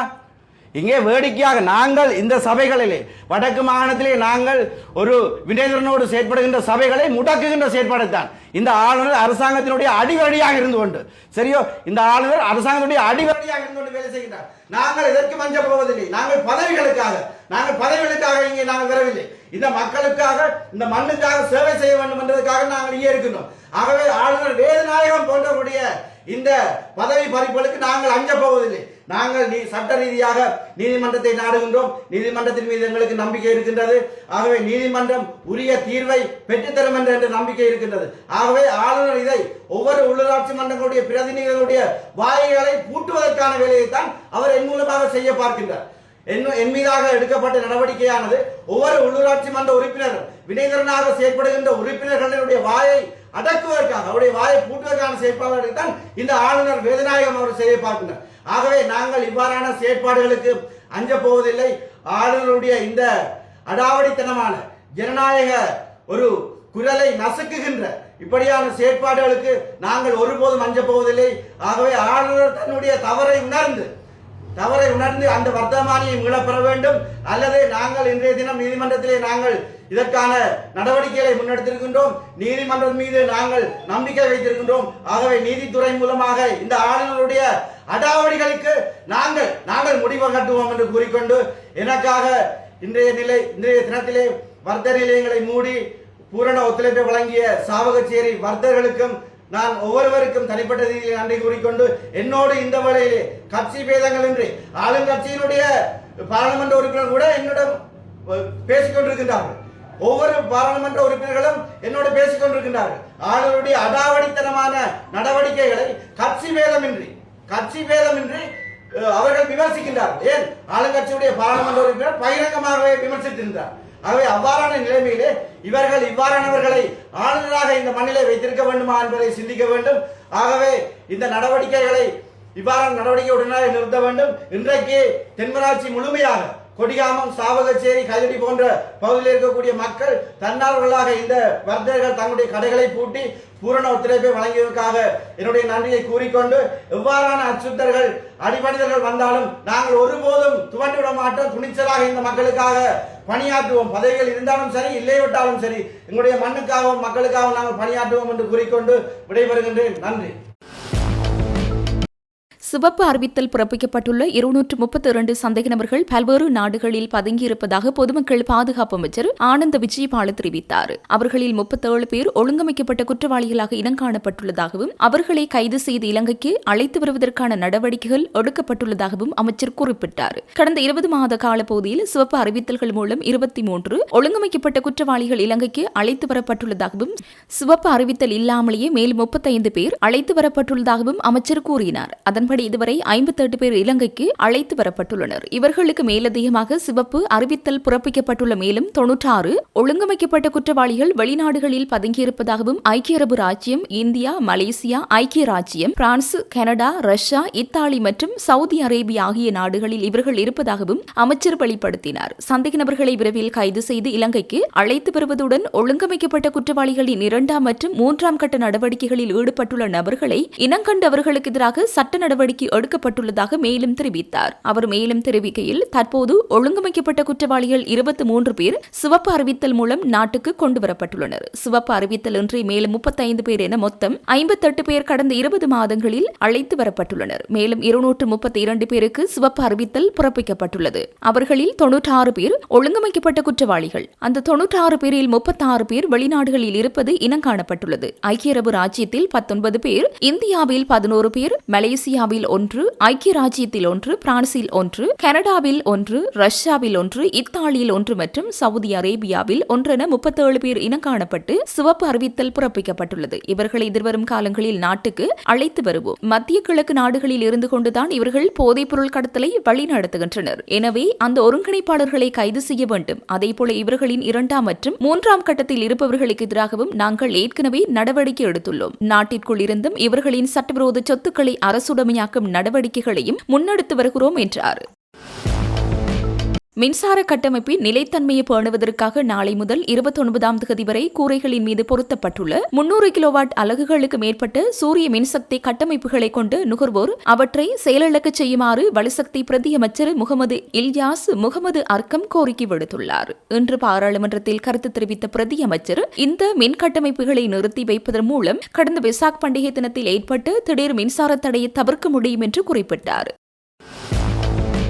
போதைப்பொருள் வியாபாரியான நிமல் லன்சாவின் வீட்டில் போதைப்பொருள் சோதனை நடந்தபோது முன்னாள் ஜனாதிபதி மஹிந்த ராஜபக்ச தான் ஹெலிகாப்டரில் சென்று அவரை காப்பாற்றினார் என பிரதியமைச்சர் மஹிந்த ஜெயசிங்க தெரிவித்துள்ளார். நாடாளுமன்றத்தில் உரையாற்றிய பிரதியமைச்சர் மஹிந்த ஜெயசிங்க நாடாளுமன்ற உறுப்பினர் நாமல் ராஜபக்சவையும் முன்னாள் ஜனாதிபதி மஹிந்த ராஜபக்சவையும் இலக்கு வைத்து போதைப்பொருள் கடத்தல் தொடர்பில் கடுமையான குற்றச்சாட்டுகளை முன்வைத்துள்ளார். தனது உரையின் போது நாமல் ராஜபக்ச நாடாளுமன்றத்தில் இல்லாததை சுட்டிக்காட்டி கிரிஷ் வழக்கு தொடர்பாக நீதிமன்றத்தில் நீதிமன்றத்தில் முன்னிலையாக சென்றிருந்ததாகவும் போதைப் பொருள் கடத்தலின் கோட்பாதர்களின் தற்போதைய வாரிசெனவும் நாமல் ராஜபக்சவை குறிப்பிட்டுள்ளார். மேலும் போதைப் பொருள் கடத்தலுக்கும் அரசியலுக்கும் தொடர்பில்லை என்று சிலர் கூறுவதை மறுத்தவர் கடந்த காலங்களில் இடம்பெற்றதாக தாம் கூறிய சில சம்பவங்களையும் மேற்கோள் காட்டி தனது கருத்திற்கு விளக்கம் அளித்துள்ளார். அதேவேளை அரசாங்கத்திற்கு எதிராக முன்வைக்கப்படும் விமர்சனங்கள் மற்றும் அறிவுறுத்தல்கள் குறித்து கருத்து வெளியிட்டவர், அதனால்தான் இன்று எல்லோரும் கவலைப்படுகிறார்கள். இது 1-2 பேர் சம்பந்தப்பட்டதல்ல. இந்த போதைப் பொருள் அரசியல் இப்போது ஒன்றோடொன்று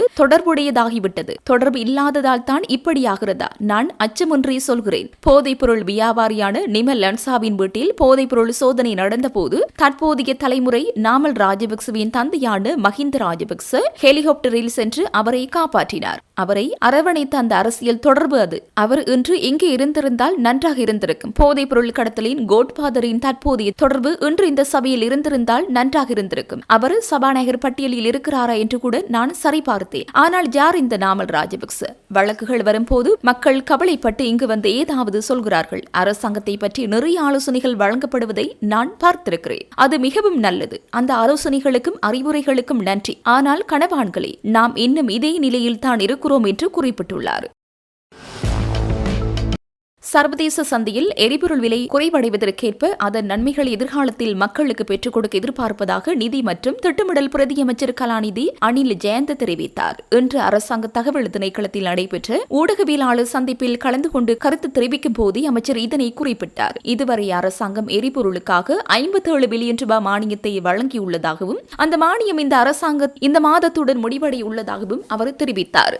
அதற்கமைய மீண்டும் அந்த மானியத்தை வழங்க முடியுமா இல்லையா என்பது குறித்து கொள்கை ரீதியான தீர்மானம் எடுத்து அறிவிக்கப்பட உள்ளதாகவும் பொதுமக்களுக்கு அசௌகரியத்தை ஏற்படுத்தும் வகையில் செயற்பட போவதில்லை என்றும் அமைச்சர் சுட்டிக்காட்டினார். மத்திய கிழக்கு பிராந்தியத்தில் நிலவும் போர்ச்சூழல் காரணமாக எரிபொருள் விலைகள் சடுதியாக அதிகரித்தமையினால் அதற்கமைய நாட்டில் எரிபொருள் விலைகளை அரசாங்கம் சற்று அதிகரிக்க நேரிட்டதாக அமைச்சர் தெரிவித்தார். அந்த உயர்ந்த எரிபொருள் விலைகள் தற்போது குறைந்து வருவதாகவும் அந்த விலையில் எரிபொருளை கொள்வனவு செய்யும் போது அதன் நன்மைகளை மக்களுக்கு பெற்றுக்கொள்ள முடியும் என்றும் அவர் சுட்டிக்காட்டினார். தற்போது நாட்டில் உள்ள மற்றும் அடுத்த 2 மாதங்களில் கிடைக்கப்பெற உள்ள எரிபொருள் கடந்த மாதத்தில் முன்பதிவு செய்யப்பட்டவை என்பதால் எதிர்காலத்தில் முன்பதிவு செய்யப்படும் எரிபொருளுக்காக அதன் செலவை ஈடு செய்து அந்த நன்மையை மக்களுக்கு பெற்றுக் கொடுக்க சந்தர்ப்பம் கிடைக்கும் என்றும் அவர் மேலும் தெரிவித்தார். போர்ச்சூழலுக்கு முன்னிருந்த நிலைமை இன்னும் ஏற்படவில்லை. உதாரணமாக ஒரு பீப்பாய் கச்சா எண்ணெயை நாங்கள் இறுதியாக $64 தொடக்கம் $65 இடைப்பட்ட விலையிலேயே பெற்றுக்கொண்டோம். அது $125 வரை அதிகரித்தது. அக்காலகட்டத்தில் விலை இருமடங்காகிய போதும் நாமும் விலை இருமடங்காக அதிகரித்து லாபம் உழைக்கும் இடத்திற்கு செல்லவில்லை. அன்று நாம் நிலவிய விலைகளிலேயே எரிபொருளை வழங்கவே முயற்சித்தோம். விலை அதிகரிப்பை கூட நாம் மிகுந்த புரிதலுடன் மிகச்சிறிய அளவிலேயே மேற்கொண்டோம். ஆனால் தற்போது அந்த விலை உயர்வு அந்த உயர்ந்த விலை $125 இருந்து குறைந்து $70 என்ற மட்டத்திற்கு வந்து கொண்டிருக்கிறது. அந்த விலைகளுக்கு அமைய செலவுகளை ஈடு செய்யும் வகையில் எரிபொருள் கிடைக்கும் போதுதான் அதன் நன்மையை மக்களுக்கு வழங்க முடியும். இப்போது புறப்படும் எரிபொருள் குறிப்பாக அடுத்த 2 மாதங்களில் கிடைக்கப்பெற உள்ளவை கடந்த மாதத்தில் முன்பதிவு செய்யப்பட்டவையாகும். தற்போது இந்த சுமையை தாங்கிக் கொள்ள முடியாமல் $100 பில்லியன் தொகுப்பிற்குள் $57 பில்லியன் ஒதுக்கி இதற்கான மானியத்தை வழங்கினோம். இந்த ஜூன் மாதத்துடன் அந்த மானியம் முடிவடைகிறது. தற்போதைய நிலைமை ஆய்வு செய்து விலை மாற்றங்களை செய்துவிட்டு மீண்டும் மானியம் வழங்க முடியுமா இல்லையா என்பது குறித்து கொள்கை ரீதியான தீர்மானம் எடுத்து அறிவிப்போம். எந்த ஒரு சந்தர்ப்பத்திலும் பொதுமக்களுக்கு தேவையற்ற அழுத்தத்தை கொடுக்க நாங்கள் தயாரில்லை. அந்த நன்மைகளை எதிர்காலத்தில் பெற்றுக் கொடுக்க நாங்கள் தயாராக உள்ளோம் என்றார். முந்தைய அரசாங்கங்களைப் போல தற்போதைய அரசாங்கம் முன்னெடுக்கும் போதைப்பொருள் ஒழிப்பு நடவடிக்கைகள் வரும் நாடகமல்ல என பொது பாதுகாப்பு அமைச்சர் ஆனந்த விஜயபால தெரிவித்துள்ளார். தேசிய போதைப்பொருள் எதிர்ப்பு பேரணியில் இன்று கலந்து கொண்டு உரையாற்றும் போதே அமைச்சர் இதனை தெரிவித்தார். உலகளாவிய பேரழிவாக உருவெடுத்துள்ள போதைப்பொருள் பாவனை மற்றும் கடத்தல் என்பனவற்றை நமது நாட்டிற்கு எதிரான ஒரு பாரிய அச்சுறுத்தலாக நாம் அடையாளப்படுத்தியுள்ளோம். ஒரு சமூகமாக இந்த அழிவை நோக்கி நாம் இனிமேலும் ஒரு அங்குலம் கூட நகரக்கூடாது என்று அவர் குறிப்பிட்டார். எத்தகைய சவால்கள் வந்தாலும் இந்த பயணத்தை பின்னோக்கி மாற்ற நாம் தயாரில்லை. கடந்த காலங்களில் போதைப் பொருளுக்கு எதிராக முன்னெடுக்கப்பட்ட நடவடிக்கைகள் போல் இது வரும் மேடை நாடகமாக அமையாது. இந்த மண்ணையும் எதிர்கால சந்ததியினரையும் இந்த பேரழிவிலிருந்து மீட்பதற்கான யதார்த்தபூர்வமான வேலை திட்டத்தை நாம் தற்பொழுது முன்னெடுத்துள்ளோம் என்று அவர் குறிப்பிட்டார்.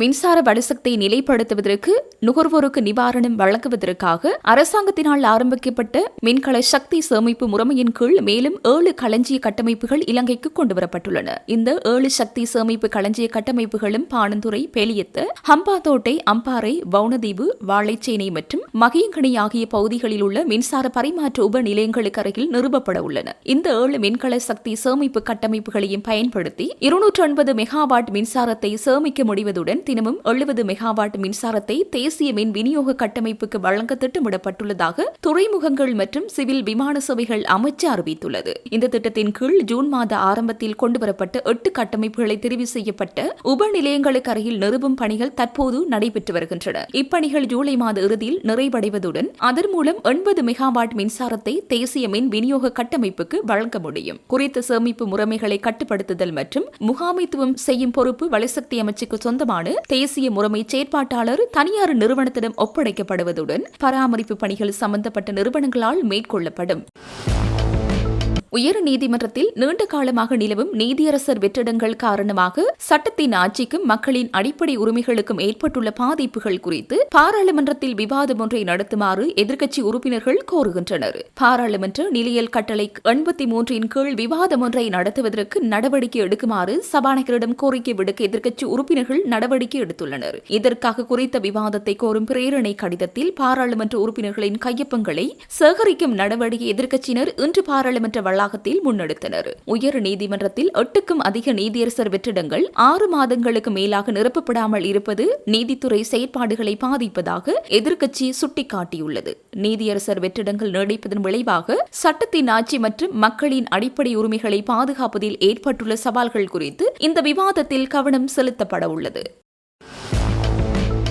நாட்டில் டெங்கு நோயாளர்களின் எண்ணிக்கை அதிகரித்து வரும் நிலையில் இதுகுறித்த அரசாங்கத்தின் பதிலை பெற சுகாதார அமைச்சர் மற்றும் பிரதி அமைச்சர் சபையில் இல்லை என்பதை நாடாளுமன்ற உறுப்பினர் தயாசிறி ஜெயசேகர சுட்டிக்காட்டினார். நாட்டில் டெங்கு நோய் பாதிப்பு அதிகரித்துள்ளது. பதிலளிக்க எந்த அமைச்சரும் இல்லை. பதில் கூற வேண்டிய பொறுப்பு தற்காலிக சபை முதல்வரிடம் மட்டுமே உள்ளது என தனது அதிருப்தியை வெளிப்படுத்தினார். இதற்கு பதிலளித்த வலுசக்தி அமைச்சர் அனுர கருணாதிலக்க நாடாளுமன்ற நிலையியல் கட்டளைகளுக்கு அமைய குறிப்பிட்ட கால அவகாசத்திற்குள் பதில்களை பெற்றுக்கொள்ள வாய்ப்புள்ளதாக குறிப்பிட்டார். அமைச்சரவை சார்ந்த அமைச்சர்கள் சபையில் இல்லாதது மற்றும் கேள்விகளுக்கு பதிலளிப்பதில் ஏற்பட்டுள்ள தாமதம் குறித்து உறுப்பினர்களுக்கும் ஆளும் தரப்பிற்கும் இடையே கடும் வாக்குவாதம் ஏற்பட்டது. இதேவேளை நாட்டில் 49,000 பேர் டெங்கு நோயினால் பாதிக்கப்பட்டுள்ளதால் அரசாங்கம் இது தொடர்பில் கவனம் செலுத்த வேண்டும் என்று எதிர்க்கட்சி தலைவர் சஜித் பிரேமதாஸ் தெரிவித்துள்ளார். தற்போதைய நிலவரப்படி நாட்டில் 49,000 பேர் டெங்கு நோயினால் பாதிக்கப்பட்டுள்ளதாகவும் அதில் 25,000 பேர் மேல் மாகாணத்தைச் சேர்ந்தவர்கள் என்றும் இந்த விடயத்தில் அரசாங்கம் கூடுதல் கவனம் செலுத்த வேண்டும் என்றும் அவர் வலியுறுத்தினார். அரசாங்கம் சமர்ப்பித்துள்ள நிதி ஸ்திரத்தன்மை தொடர்பான அறிக்கை குறித்து தமக்கு முரண்பட்ட கருத்துக்கள் உள்ளதாக அவர் தெரிவித்தார். வரிச்சுமைகளை மக்கள் மீது சுமத்தி நலன்புரி செலவுகள் மற்றும் மூலதன செலவுகளை குறைத்து இந்த நிதி இலக்குகள் எட்டப்பட்டுள்ளதாக அவர் விமர்சித்தார். சமர்ப்பிக்கப்பட்ட நிதி அறிக்கை தொடர்பில் விரிவான நாடாளுமன்ற விவாதம் ஒன்று அவசியம் என அவர் கோரிக்கை விடுத்தார். மேலும் மாகாண சபை தேர்தல்கள் நடத்தப்படுவது தொடர்பிலும் நாடாளுமன்றத்தின் செயற்பாடுகள் குறித்தும் அவர் தனது கருத்துக்களை முன்வைத்தார். அபயங்களை இழந்து எமது மக்கள் முடங்கி போகாமல் அவர்களுக்கு நம்பிக்கை ஊட்டி அவர்களின் வளமையான செயற்பாடுகளுக்கு உதவும் ஜெய்ப்பூர் நிறுவனம் தனது சேவைகளை முற்றிலும் இலவசமாக வழங்குவது எமது மக்களுக்கு கிடைத்த மிகப்பெரிய வரப்பிரசாதமாகும். இந்நிறுவனம் தொடர்ந்து இயங்குவதற்கு கொடை உள்ளம் கொண்டவர்கள் உங்கள் உதவிகளை வழங்க முன்வர வேண்டும் என்று வடக்கு மாகாண ஆளுநர் நா. வேதநாயகன் கோரிக்கை விடுத்தார். யாழ்ப்பாணம் ஜெய்ப்பூர் வலுவிழந்தோர் புனர்வாழ்வு நிலையத்தில் புனரமைக்கப்பட்ட கட்டடத்தின் மீள் திறப்பு விழாவும் புதிய செயற்கை கால் தயாரிப்பு திட்டத்தின் ஆரம்ப விழாவும் இன்று காலை நடைபெற்றது. யாழ்ப்பாணம் சுண்டுக்குளை கொழும்புத்துறை வீதியில் அமைந்துள்ள நிறுவனத்தின் தலைமையகத்தில் இந்த நிகழ்வு நடைபெற்றது. இதன்போது இந்தியாவின் ஜெய்ப்பூர் செயற்கை கால் பொருத்தும் நவீன முறைமையை யாழ்ப்பாணத்தில் அறிமுகப்படுத்தி பயனாளிகளுக்கு அதை முற்றிலும் இலவசமாக வழங்கும் திட்டம் உத்தியோகபூர்வமாக ஆரம்பித்து வைக்கப்பட்டது. புனரமைக்கப்பட்ட கட்டடம் அதிதிகளால் திறந்து வைக்கப்பட்டதுடன் பயனாளிகளுக்கான செயற்கை கால்கள் வழங்கி வைக்கப்பட்டன. இப்போதைய செயற்திட்டமானது ஐக்கிய ராஜ்யம் மற்றும் அமெரிக்காவை தளமாக கொண்டு இயங்கும் சர்வதேச மருத்துவ சுகாதார நிறுவனங்கள் மற்றும் லண்டன் ஸ்கூல் ஆஃப் கமர்ஷியல் நிறுவனத்தின் தலைமை நிர்வாக அதிகாரியும் டீம் அன்ராட்டி ஆகியோரின் நிதியுதவி மற்றும் அனுசரணையுடன் முன்னெடுக்கப்படுகின்றது. இந்த நிகழ்வில் பிரதம அதிதியாக கலந்து கொண்டு உரையாற்றிய ஆளுநர் எங்களுடைய தங்களுடைய ஒரு அவயவங்களை இழந்ததாலே தங்களுடைய செய்யக்கூடிய ஒரு வல்லமையை இழந்திருப்பார். எந்தவித அரச உதவியின்றி தங்களுடைய சொந்த செயற்பாட்டில் ஆரம்பிக்கப்பட்டது. அது மிகவும் சிறப்பானது. அந்த காலங்களில் அது அரசாங்க உதவி நிச்சயமாக கிடைக்க மாட்டாது. அந்த வகையிலே இவ்வாறான நிலையிலே ஆரம்பிக்கப்பட்ட இந்த நிறுவனம் மிக சிறப்பாக பல பேருக்கு முதலில் இந்த இதுக்கு பொறுப்பாக இருந்தவர்கள் பலர் இந்த முன்னேற்றத்துக்கு பலசமைத்திருக்கிறார்கள். பல பேர் இருக்கிறார்கள், அவயங்கள் இழந்தவர்களாக இருக்கிறார்கள். அவர்களுக்கு தொடர்ச்சியாக ஒவ்வொரு இடமே மாற்றப்பட வேண்டிய தேவை இருக்கிறது. அவை அந்த ஒரு நீண்ட ஒரு தேவையை வைத்து மிக இலவசமாக வழங்குவது என்பது மிக மிக ஒரு கஷ்டமான பணி. அதே கடந்த காலங்களிலே அவர்களுக்கு பல்வேறு உதவிகள் கிடைத்தாலும் இப்பொழுது தனி அந்த IMHO இப்ப அவர்களுடைய உதவிதான் மிக முக்கியமாக இருக்கிறது. இந்த கட்டடத்தை புனரமைப்பதற்கும் சில புதிய இயந்திரங்களை கூட வாங்கி கொடுத்திருக்கிறார்கள். அந்த வகையிலே நாங்கள் முன்னேறி IMHO நிறுவனத்துடைய பணியை பாராட்டுகிறோம். காளிமுகத்திடலில் அண்மையில் நடைபெற்ற 5000 கலைஞர்களின் பரதநாட்டிய சாதனை நிகழ்வின் பின்னணியில் பெரும் பண மோசடி மற்றும் உழைப்புச் சுரண்டல் இடம்பெற்றுள்ளதாக கூறி லஞ்ச ஊழல் ஒழிப்பு ஆணைக்குழுவில் முறைப்பாடு செய்யப்பட்டுள்ளது. மக்கள் போராட்ட முன்னணியின் தேசிய நிறைவேற்றுக்குழு உறுப்பினர் ராஜ்குமார் ரஜீவ்காந்த் மற்றும் முன்னிலை சோசலிச கட்சியின் பிரச்சார செயலாளரும் சமூக செயற்பாட்டாளருமான துமிந்த நாகமுபா ஆகியோர் இணைந்து இந்த முறைப்பாட்டை மேற்கொண்டுள்ளனர். ஊடகங்களுக்கு கருத்து தெரிவித்த அவர்கள், கடந்த ஜூன் 14ஆம் தேதி காளிமுகத்திடலிலே பரதநாட்டிய கலைஞர்கள் 5000 பேர் கூடி ஒரு சாதனை ஒன்றை நிகழ்த்தியிருந்ததாக அறிவித்திருந்தார்கள். இந்த சாதனைக்கு 5000 இலங்கையில் இருக்கின்ற பரதநாட்டிய கலைஞர்கள் பாவிக்கப்பட்டிருந்தாலும் கூட இதன் பின்னணியில் பல விடயங்கள் இருக்கின்றது. குறிப்பாக பிரதியமைச்சர் சுந்தரலிங்கம் பிரதீப் அவர்கள் அவரது முகப்புத்தகத்திலே தெளிவாக குறிப்பிட்டிருக்கின்றார். இந்தியாவில் இடம்பெற்ற அயலக தமிழர் மாநாட்டில் கலந்து கொண்டிருந்த போது பெருந்தோட்ட மற்றும் சமூக உட்கட்டமைப்பு வசதிகள் பிரதியமைச்சர் சுந்தரலிங்கம் பிரதீப் அவர்கள் விடுத்த வேண்டுகோளுக்கு அமைய அவரின் வழிகாட்டல் மற்றும் ஆலோசனையின் பேரில் சங்கமம் குளோபல் அகாடமி மற்றும் சங்கமலியா ஹாலிடேஸ் ஏற்பாட்டில் 14/6/2026 காளிமுகத்திடலில் இந்த சாதனை நிலைநாட்டப்பட்டது. உண்மையில் ஒரு நாட்டில் இருக்கின்ற அரசினுடைய அமைச்சர் ஒரு நிகழ்வை ஏற்பாடு செய்யும் பொழுது அதற்காக சில முறைகள் இருக்கின்றது. இங்கு ஒரு தனியார் நிறுவனம் இந்த பணங்களை வசூலித்திருக்கின்றது. சில தனியார்களின் பெயரில் இந்த பணம் வைப்பிலிடப்பட்டிருக்கின்றது. 5000 ரூபாய் அளவிலே ஒவ்வொரு மாணவர்களிடமும் வசூலித்திருக்கின்றார்கள். 4500 6000 வரை ஒவ்வொரு மாணவரிடமும் வசூலித்திருக்கின்றார்கள். அது மட்டுமல்லாது அவர்கள் இங்கு வந்து தங்குவதற்கான செலவோ அவர்களை பாதுகாப்பதற்கான எந்த முறைமையுமே செய்யப்படவில்லை. குறிப்பாக வசூலிக்கப்பட்ட இந்த பணத்திற்கு என்ன நடந்தது, எதற்காக இது வசூலிக்கப்பட்டது என்கின்ற விடயங்கள் எல்லாம் யாருக்கும் தெரியாது. ஒரு தனியார் நிறுவனம் ஒரு விடயத்தை செய்ய வேண்டுமாக இருந்தால் கூட அதற்கு பல ஏற்பாடுகள் இருக்கின்றது. ஆனால் அரசினுடைய அமைச்சரின் அழைப்பின் பெயரில் இடம்பெற்ற இந்த நிகழ்வுக்கு எந்த அமைச்சு பொறுப்பாக இருக்கின்றது, எப்படி நிதி கட்டுப்பாடுகள் இடம்பெற்றது என்ற விடயங்கள் தொடர்பாக போதுமான விளக்கங்கள் இல்லாத காரணத்தினால் நாங்கள் இன்று லஞ்ச ஊழல் ஆணைக்குழுவிலே ஒரு முறைப்பாடை செய்வதற்காக வந்திருக்கின்றோம். இந்த முறைப்பாட்டின் அடிப்படை என்னவென்றால், ஒரு அமைச்சராக இருக்கக்கூடியவர் எந்த அடிப்படையில் ஒரு தனியார் நிறுவனத்திற்கு இவ்வளவு தொகையான பணத்தை உழைத்து கொடுப்பதற்கு பங்காளியாக இருந்தார் என்பதை நாங்கள் முதலில் அறிய வேண்டும். இதில் என்ன நடந்திருக்கின்றது என்ற முழுமையான விடயம் எங்களுக்கு தெரிய வேண்டும். குறிப்பாக உங்களுக்கு தெரியும், அதற்கு பின்னர் கூட இன்றும் அதே நிறுவனங்கள் 12,000 ரூபாய் 3,000 ரூபாய் 2,500 ரூபாய் என்று மேலும் இந்த சான்றிதழுக்காக பணம் கேட்டுக் கொண்டிருக்கின்றார்கள். எனவே இலங்கையில் இருக்கின்ற அப்பாவி பெற்றோர்களை பயன்படுத்தி ஒரு நிறுவனமும் இந்தியாவினுடைய இன்னொரு ஆசிரியையும் இந்தியாவின் இன்னொரு நிறுவனமும் உழைத்து கொண்டிருக்கின்றார்கள். இந்த உழைப்பு சுரண்டலை நாங்கள் வன்மையாக கண்டிப்பதோடு ஒரு அமைச்சர் எப்படி இதற்கு துணை இருந்தார் என்கின்ற கேள்வி எங்களுக்குள் இருக்கின்றது. எனவேதான் இன்று நாங்கள் லஞ்ச ஊழல் ஆணைக்குழுவிடம் இது தொடர்பான அனைத்து ஆவணங்களையும் கொடுத்து ஒரு பூரண விசாரணையை நிகழ்த்துமாறு கேட்டிருக்கின்றோம். ஒரு அமைச்சர் தனது விருப்பத்திற்கு ஒரு நிறுவனத்தை அழைத்து இப்படி ஒரு நிகழ்வை நடத்த முடியாது என்பது எங்களுக்கு நன்கு தெரியும். அப்படி இருந்தும் இதன் பின்னணியில் என்ன இருந்திருக்கின்றது, குறிப்பாக இந்தியாவில் இருக்கின்ற நிறுவனம் ஒன்றிற்கும் ஒரு இந்தியாவில் இருக்கின்ற ஆசிரியைக்கும் சான்றிதழை வழங்குவதற்காக இலங்கை மாணவர்கள் பயன்படுத்தப்பட்டிருக்கின்றார்கள். இது மிகவும் பிழையானது ஒரு விடயம். என்ற இலங்கையில் இருக்கின்ற மாணவர்களை வைத்து இலங்கையின் கலை கலாச்சார அமைச்சினூடாக அல்லது சுற்றுலாவை மேம்படுத்த வேண்டுமென்றால் அந்த அமைச்சினூடாக பிரதீப் அவர்களை நினைத்திருந்தால் இதனை இலங்கை அமைச்சினூடாக அழகாக ஏற்பாடு செய்திருக்க முடியும். அல்லது இந்த வருமானம் இலங்கை அமைச்சொன்றுக்கு கிடைத்திருந்தால் கூட அது மீண்டும் மக்களுக்கு சென்றது. ஆனால் இங்கு என்ன நடந்திருக்கின்றது என்றால், ஒரு தனியார் நிறுவனம் மிக மோசமாக மக்களுடைய உழைப்பை சுரண்டி இருக்கின்றது. எனவே இதற்கான சரியான விசாரணை இடம்பெற வேண்டும்.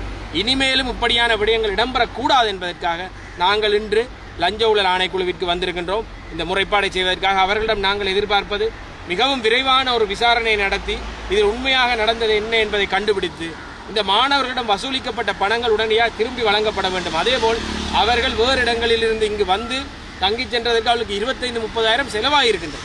சிலருக்கு 1 லட்சம் வரையில் செலவாகியிருக்கின்றது.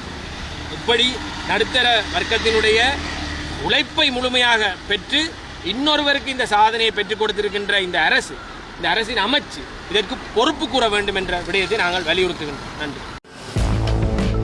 அனுராதபுரத்தின் முன்னாள் அட்டமஸ்தானாதிபதி பல்லேகம கேமரத்ன தேரர் மீதான வழக்கு இன்று விசாரணைக்கு எடுத்துக் கொள்ளப்பட்டது. சிறுமியொருவரை பல்லேகம கேமரத்ன தேரர் பாலியல் வன்கொடுமைக்கு உள்ளாக்கிய குற்றச்சாட்டு தொடர்பான வழக்கு சட்டமாதிபர் திணைக்களம் மேற்பார்வையிட்டு வருகிறது. இந்நிலையில் சம்பவத்தில் பாதிக்கப்பட்ட சிறுமி தங்க வைக்கப்பட்டிருக்கும் இடம் தொடர்பான தகவல்களை வெளியிட வேண்டாம் என நீதிமன்றம் வலியுறுத்தியுள்ளதாக தெரிவிக்கப்படுகிறது. குறித்த வழக்கு அனுராதபுர நீதிவான் நீதிபதி சியப்பத்து கசிந்து விக்ரமரத்ன முன்னிலையில் இன்று மீண்டும் விசாரணைக்கு எடுத்துக் கொள்ளப்பட்டது.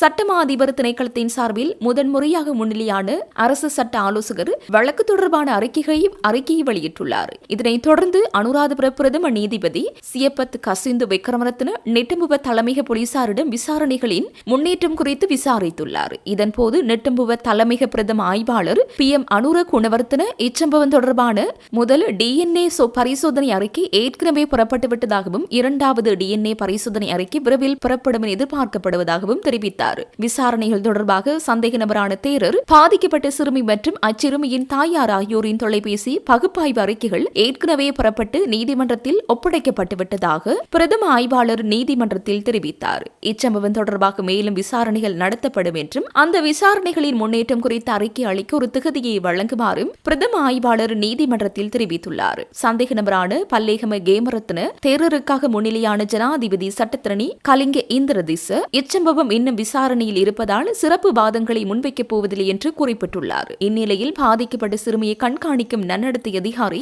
அந்த சிறுமி தற்போது உளவியல் ஆலோசனைக்கு அனுப்பப்பட்டு வருவதாகவும் நன்னடத்தை துறையின் மேற்பார்வையில் பாதுகாப்பாகவும் பத்திரமாகவும் வைக்கப்பட்டுள்ளதாகவும் தெரிவித்தார். நன்னடத்தை அதிகாரி குறித்த சிறுமி உள்ள இடத்தை வெளியிட முயன்ற போது தலைமை நீதிபதி இதனை வெளிப்படுத்த வேண்டாம் என்று அவருக்கு வலியுறுத்தியுள்ளார். ஒருளை கண் மருத்துவமனைக்கு அருகில் பூக்கடைகள் அமைந்துள்ள பகுதியில் நேற்று காலை நடந்த ஒரு சம்பவம் குறித்து சமூக ஊடகங்களில் பெரும் பேசுபொருளாகியுள்ளது. வாகனம் நிறுத்த தடையின்றி சாலை அபிவிருத்தி ஆணையத்தால் தெளிவாக வைக்கப்பட்டிருந்த அறிவிப்பு பலகைகளையும் மீறி சாலையோரத்தில் ஒரு சொகுசு கார் நிறுத்தப்பட்டிருந்ததே இந்த சம்பவத்திற்கு காரணமாக அமைந்துள்ளது. அங்குள்ள போலீஸ் நிலையத்தில் பணியில் இருந்த ஒரு போக்குவரத்து அதிகாரி ஓட்டுநரை அணுகி வாகனத்தை அகற்றுமாறு கோரியுள்ளார். இதன்போது அந்த வாகனத்தில் இருந்த இளைஞர் தான் ஒரு மூத்த போலீஸ் அதிகாரியான பிரதி போலீஸ் மாதிபர் மகன் என்று கூறி சட்ட நடவடிக்கையிலிருந்து தப்பிக்க முயன்றுள்ளார். இருப்பினும் அந்த போக்குவரத்து அதிகாரி அந்த பதவிகள் தனக்கு முக்கியமில்லை என்றும் உங்களது தந்தை எனக்கு சம்பளம் கொடுப்பதில்லை, அரசாங்கமே சம்பளம் கொடுக்கிறது என்று மிகவும் நேரடியாக கூறி தனது கடமையை செய்துள்ளார். இச்சம்பவம் தொடர்பில் சமூக ஊடகங்களில் வெளியானதை தொடர்ந்து சட்டத்தை கடுமையாக பின்பற்றிய குறித்த போலீஸ் அதிகாரியின் நேரடியான மற்றும் நேர்மையான கொள்கையை பலரும் பாராட்டியுள்ளனர். இலங்கையின் பாரம்பரிய நிர்வாக கலாசாரத்தில் இதுபோன்ற நேர்மையான அதிகாரிகள் பல்வேறு அழுத்தங்களுக்கு உள்ளாக்கப்பட்டு தொலைதூர பகுதிகளுக்கு இடமாற்றம் செய்யப்படும் அபாயம் இருந்தாலும் தற்போதைய சட்ட பின்னணியிலும் நாட்டில் நிலவும் சூழ்நிலையிலும் இதுபோன்ற அநீதிகள் நிகழாது என்று பொதுமக்கள் வலுவாக நம்புகிறார்கள். இதற்கிடையில் சமூக ஊடக செயற்பாட்டாளர்களும் வர்ணனையாளர்களும் இந்த சம்பவத்தை வேறொரு கோணத்தில் திருப்பி ஒரு அரசு அதிகாரியான பிரதி போலீஸ் மாதிபர் தனது மகனுக்காக விலை உயர்ந்த சொகுசு காரை வாங்குவதற்கு எப்படி நிதி ஒதுக்கீடு பெற்றார் என்ற கேள்வி எழுப்பி வருகின்றனர். இது தொடர்பாக நிதி குற்றப்புலனாய்வு பிரிவு மூலம் முறையான விசாரணை நடத்த வேண்டும் என்று சமூக ஊடகங்களில் அழுத்தம் கொடுக்கப்படுகிறது. மகனின் குறுகிய பார்வை மற்றும் ஆணவமான நடத்தை காரணமாக உயர் பதவியில் இருக்கும் பிரதி போலீஸ் மாதிபரின் தந்தையின் தொழில்முறை கௌரவமும் பல ஆண்டுகளாக அவர் பேணி வந்த நட்பெயரும் தற்போது கடுமையான நெருக்கடியில் உள்ளதாகவும் பலர் தெரிவித்து வருகின்றனர். அகலவத்தை பிரதேச சபையின் உப தவிசாளராக பணியாற்றிய இந்திக ஜாலத் தனது பதவியை ராஜினாமா செய்ய தீர்மானித்துள்ளார். தனது முடிவிற்கான காரணங்களை குறிப்பிட்டு சபை தவிசாளருக்கு கடிதம் ஒன்றையும் கையளித்துள்ளார். அகலவத்தையின் நகர திட்டமிடல் தோல்வியடைந்தமை, அகலவத்தையில் நீதிமன்ற கட்டட தொகுதியை கொண்டு வருவதற்கு மற்றும் புதிய போலீஸ் நிலையத்திற்கு இடவசதி வழங்காமை, ஜடியன பிரதேசத்தில் வர்த்தக நிலையத்தை அமைப்பதில் தோல்வி, அனர்த்த முகாமைத்துவ கட்டடத்தை அகற்றாமை உள்ளிட்ட பல காரணங்களை அவர் அந்த கடிதத்தில் குறிப்பிட்டுள்ளார். அத்துடன் நிதி மற்றும் கொள்கை குழு மற்றும் தொழில்நுட்ப குழு சேவை குழு ஆகியவற்றிலிருந்தும் விலகுவதாக அவர் இந்த கடிதத்தில் மேலும் தெரிவித்துள்ளார். எனக்கு மக்களின் ஆணை கிடைத்தது. ஒடுக்கப்பட்ட வர்த்தகத்தினரிடமிருந்தே அவர்களின் வியர்வை மற்றும் கண்ணீர் மூலம் நான் இந்த பயணத்தில் அவர்களுக்காக என்னால் எந்த மாற்றத்தையும் செய்ய முடியாவிட்டால் பதவியை மட்டும் இறுக பற்றிக் கொண்டிருப்பது பாவமாகும். இந்த சூழலை சாபக்கேடாக மாற்ற எனக்கு விருப்பமில்லை என்பதால் இந்த தருணத்தில் உப தவிசாளர் பதவியிலிருந்து ராஜினாமா செய்கிறேன். எனவே இன்று முதல் நடைமுறைக்கு வரும் வகையில் அகலவத்தை பிரதேச சபையின் உப தவிசாளர் பதவியிலிருந்து நான் ராஜினாமா செய்கிறேன் என்று அந்த கடிதத்தில் குறிப்பிட்டுள்ளார்.